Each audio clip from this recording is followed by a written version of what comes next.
ಜೀವ, ಜಗತ್ತು, ಈಶ್ವರ. ಜೀವ ಅಂದ್ರೇನು, ಜಗತ್ತಂದ್ರೇನು, ಈಶ್ವರ ಅಂದ್ರೇನು? ಜೀವಕ್ಕೂ ಜಗತ್ತಿಗೂ ಏನು ಸಂಬಂಧ? ಜೀವಕ್ಕೂ ಈಶ್ವರನಿಗೂ ಏನು ಸಂಬಂಧ? ಜಗತ್ತಿಗೂ ಈಶ್ವರನಿಗೂ ಏನು ಸಂಬಂಧ? ಈ ರೀತಿ ಒಂದೊಂದೇ ಬಿಡಿಸ್ಕೊಂಡು ಕಗ್ಗ ಓದಬೇಕಾದ್ರೆ ಸ್ವಲ್ಪ ತಯಾರಿ ಬೇಕು. ಎಲ್ಲರಿಗೂ ಕಗ್ಗ ಓದಿ ಅದರಲ್ಲಿ ಇಂಟ್ರೆಸ್ಟ್ ಕ್ರಿಯೇಟ್ ಮಾಡಲಿಕ್ಕೆ ಸಾಧ್ಯ ಇಲ್ಲ. ಡಿ ವಿ ಜಿ ಒಂದು ಕಡೆ ಹೇಳ್ತಾರೆ, ಯಾರಿಗೆ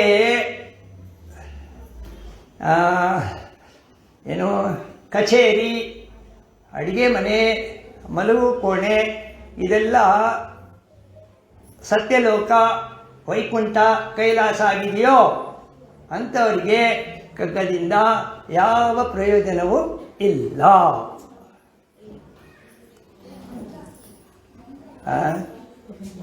ನಾನು, ನನ್ನ ಹೆಂಡತಿ, ನಮ್ಮ ಮಗ, ನನ್ನ ಅಳಿಯ ಈ ರೀತಿ ಭಾವನೆಗಳಿಟ್ಕೊಂಡವ್ರಿಗೂ ಕೂಡ ಕಗ್ಗದಿಂದ ಯಾವ ಪ್ರಯೋಜನವೂ ಇಲ್ಲ. ಅವರೆಲ್ಲ ಅವರವರ ಶೆಲ್, ಆ ಕೋಶದ ಒಳಗಡೆ ಇರ್ತಾರೆ.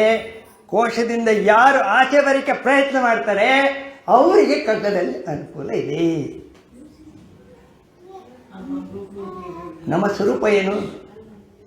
ನಮ್ಮ ಸ್ವರೂಪ ನಿಜವಾಗಿ ವಿಶಾಲವಾದ ಸ್ವರೂಪ.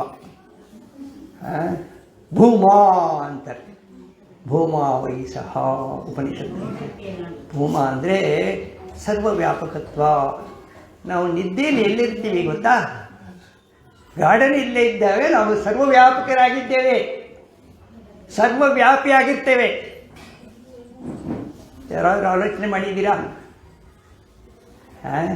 ನಿದ್ದೆಯಲ್ಲಿ ಸರ್ವವ್ಯಾಪಿಯಾಗಿರ್ತೀವಿ.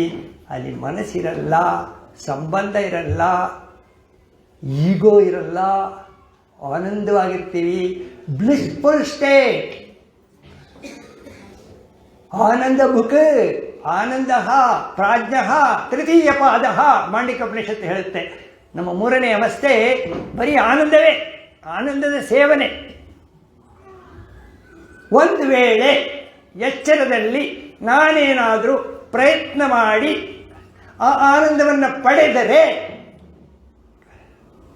ಸಾಧನೆ, ನಾನೊಬ್ಬ ಸಾಧಕ.